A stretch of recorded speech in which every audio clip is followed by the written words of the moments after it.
This is Michael Popok, Legal AF. Rudy Giuliani is busted. He's blown through $100 million in wealth. He can't get another job. He won't get another client as a consultant, a lobbyist, or a lawyer. He's been indicted for 13 counts of a criminal conspiracy in Georgia. He's got a default judgment against him for Ruby Freeman and Shay Moss for a federal defamation case with punitive damages in the mix. He's been sued by Hunter Biden related to the manipulation of a laptop and the false creation of purported evidence against him. He's being sued by a former personal assistant of his for sexual abuse, and that he basically made her a sex slave. And I could go on. However, I won't, except to say that things have turned so bad that now he's got to sell his last remaining pieces of property just to pay his bills. Apparently, the Bedminster fundraiser, that sounds fun, by Donald Trump on his behalf with $100,000 a plate, that's not enough to fill this hole. This hole in his finances is so great.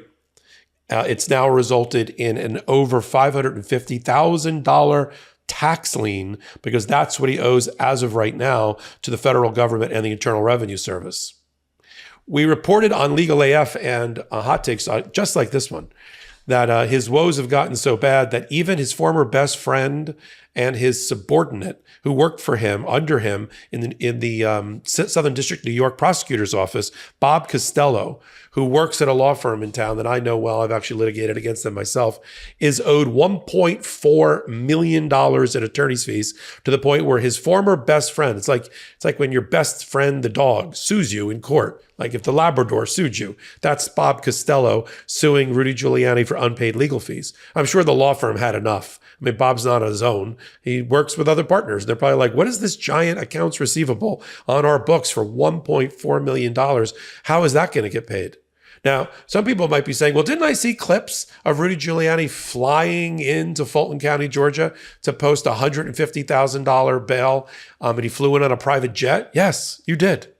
The bail was probably about $15,000 cash, because it's a 10% bond. But, and he got some sucker to fly him in on a private jet.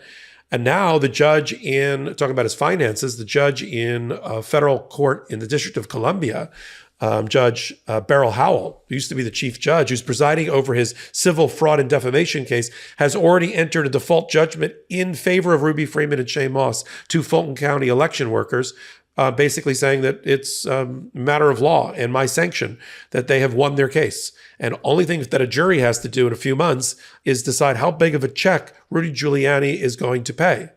And as part of that, to make sure there is enough money to pay that very large tens of millions of dollar judgment, punitive damages, the judge has also asked that he turn over, now that he's been found liable, to the other side all the information about his podcast, where he makes his revenue from, books that he writes, radio shows, how many clicks they get, what kind of advertisers they get, what's the revenue from these things, how does he make his money? He's not making his money with any clients. I will assure you that there is not a client out there that's hiring Rudy Giuliani to represent him. Donald Trump has effectively fired Rudy Giuliani, and as the New York Times has reported it just last week, front page, a major drinking problem that has only gotten worse. Their words, not mine. Although I have seen Rudy Giuliani at cigar bars around New York. I'll leave it at that. And witnesses that have testified and supported the reporting the New York Times about Rudy's drinking problem, and that it has negatively impacted his ability to provide cogent advice to clients like Donald Trump. Sometimes the guy butt dials people. We've got reporting about that. Slurs his words, that we've got testimony about that in the Georgia election interference case and the like. So it has hit. So it's not rock bottom yet. We're getting there. We'll keep reporting on it. We'll let you know when he hits rock bottom. And even when he hits rock bottom, he's going to start to dig.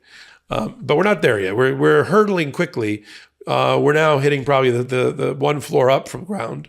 And now he's got a $550,000 tax lien problem. And they put that lien on a condominium. And that condominium for Rudy Giuliani exists where? 3 miles from Lago in Florida. I'm sure sure Donald Trump told him to buy it. It's way over his head what he could afford. It's worth maybe $3.5 to $4 million. I mean, if Donald Trump was appraising it, it would be worth $100 billion because Rudy Giuliani lived in it. But in the market, it's $3.5 million. And the IRS says me first. If you ever sell that, they may force him to sell it. But for right now, it's a lien, a federal tax lien. We got a photo of it. And the federal tax lien says to the world and to the title companies, you sell, this property gets sold, we get paid first. We're first. First $550 plus interest running goes to us. And they could also force him to sell it at a sheriff's sale. And that's coming next if he doesn't resolve these matters. With my active recording schedule and law practice, I can't function without a great night's sleep. And the bed's temperature in my old bed always seemed wrong. It was either too hot or too cold, but never just right, making for a terrible night's sleep. But I'm so excited to say that this episode is brought to you by 8 Sleep. There's nothing worse than tossing, turning, or sweating in the night because you're uncomfortably hot or cold. The pod cover by 8 Sleep will keep you cool all night, all the way down to 55 degrees if you want to, or make you feel warmer for the fall and winter months. So you wake up fully refreshed. The pod cover by 8 Sleep fits on any bed like a fitted sheet. The pod cover will improve your sleep by automatically adjusting the temperature on each side of the bed based on your and your partner's individual needs. It can cool down and warm up and adjust based on the phases of your sleep and the environment that you are in. I love 8 Sleep. Look, we spend almost half our lives in bed, so improving our sleep routine, habits, and overall sleep quality should be a priority for everyone. I love the temperature control and that both my wife and I can set our side to each of our likings. I also love the gentle vibrating alarm option for each morning. I wake up feeling refreshed after a great night's sleep, allowing me to start the day off right. 8 Sleep's technology is incredible. While temperature is the biggest game changer, the pod cover has other amazing features. For example, thanks to the pod's sleep and health tracking, you can wake up to a personalized sleep report for each morning that offers insights on how certain behaviors, like late night exercise or that cup of caffeinated tea or coffee, can impact your sleep and overall health. The pod cover by 8 Sleep truly provides the ultimate sleep experience. I've never experienced sleep like this, and the pod's cooling and heating technology has been a lifesaver.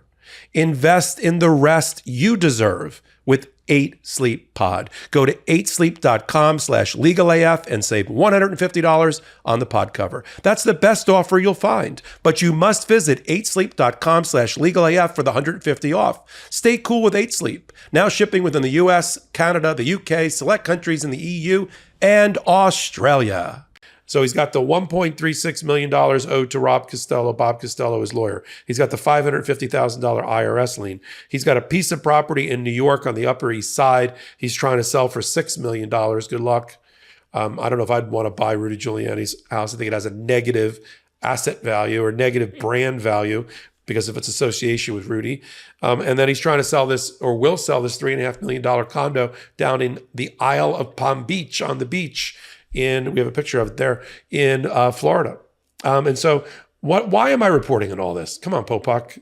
Don't kick a man when he's down. Don't kick a co-conspirator, co-captain of Team Crazy. That wasn't easy to get out while he's down. Why not? I mean, we're all about transparency. We're all about not blowing smoke or sunshine and calling it the way we see it. And that's what we do on the MeidasTouch Network. That's what we do on Legal AF. That's what I do on these hot takes. If something turned out positive for Rudy Giuliani, like he got absolved of all of his, 13 counts of criminal felonies against him in Georgia and soon to be ones, I'm sure, with Jack Smith up in the DC Circuit Court, I would report it. I would be here saying Rudy Giuliani was acquitted today by a jury of his crimes in Georgia. I would report it. But I'm until then, based on the weight of the evidence as I observe it, as a 32-year trial lawyer, I'm calling it the way I see it. I'm bringing it to you so you can debate these things. Rudy's going to go on his podcast, and he's going to push back against the reporting, and that he's busted, and that he's on the balls of his ass financially, and he's going to have an explanation why he doesn't really owe Bob Costello, who, by the way, was the lawyer for Steve Bannon at one point and was the lawyer for Michael Cohen back in the day, why he doesn't owe the money. I think he said he's overbilling That doesn't work when you actually send the bills to a client and he doesn't object to them. He'll have an excuse why he owes the $550,000. He'll blame his ex-wife. He likes to do that. He couldn't pay his taxes last time because his wife held up his bank accounts. He couldn't produce the documents in the defamation case because the federal government did a dawn raid on his apartment 2 years ago, if you remember that, 2 Aprils ago, and grabbed 17 of his electronic devices because they were trying to decide whether he was an unregistered foreign agent in Ukraine or not. Remember that? And we reported, there's an example. We reported on the MeidasTouch network when they elected they declined to prosecute that case. And they gave him a letter. The prosecutors in the Southern District of New York, where he used to be the U.S. attorney, they finally said, yeah, we're not going to prosecute you for that. And we reported on it. So I know some people like to criticize, like, oh, you only talk about Trump. We don't. We talk about things that matter at the intersection of law and politics and justice. And just because it often involves in some way Trump, an affiliate of Trump, an acolyte of Trump, a bootlicker of Trump, a child of Trump, a lawyer of Trump, an advisor of Trump, doesn't mean that we're only focused on Trump. We're focused on justice. We're focused on progressive democratic analysis. Right? As we sit here with my experience, that's what I'm bringing. Some people say, well, it looks like you just got reports from mainstream media. Why do you keep bashing mainstream media? I'm not bashing mainstream media in terms of their investigative reporting. We're bashing them for not going far enough and not doing what we do here on the MeidasTouch network and on Legal AF. It's okay. We'll do it. I used to say, wow, I wish they did it. Our audience is now big enough because of you, because we're about to hit 2 million free subscribers on YouTube, that they can keep their lane and we'll do our lane. And our lane is to break down, catch the news story, look at it from a legal and political perspective, analyze it with our legal experience, explode it, put it back together for you in an entertaining way right here without being patronizing, right? Without talking down to our audience about law and politics. We know not everyone's a lawyer or a law student or a lawyer wannabe. We know that, and that's okay.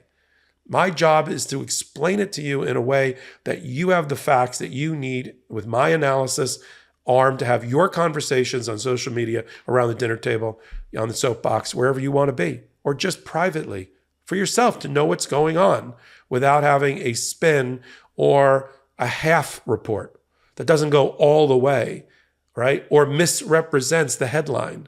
Because their reporters aren't lawyers and trial lawyers that really have it on the tip of their tongue and on their fingertips like we do.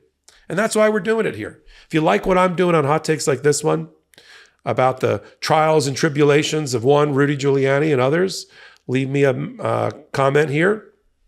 Give me a thumbs up. It helps with the algorithm and the ratings, helps keep all of us on the air. Watch this YouTube video all the way to the end. That also helps with the algorithm. And then you can come join us on Wednesdays and Saturdays on the MeidasTouch network as well. You knew that. You know where I'm from. Legal AF, it is what you think, on Wednesdays and Saturdays with my co-anchors, Ben Meiselas and Karen Friedman-Ignifilo. We do the same thing as a hot take, except there's 2 of us. And we do 5 or 6 stories that are really, really important. And we hope you join us there. Until my next hot take, until my next Legal AF, this is Michael Popok reporting. Hey, Meidas Mighty, love this report? Continue the conversation by following us on Instagram @MeidasTouch to keep up with the most important news of the day. What are you waiting for? Follow us now.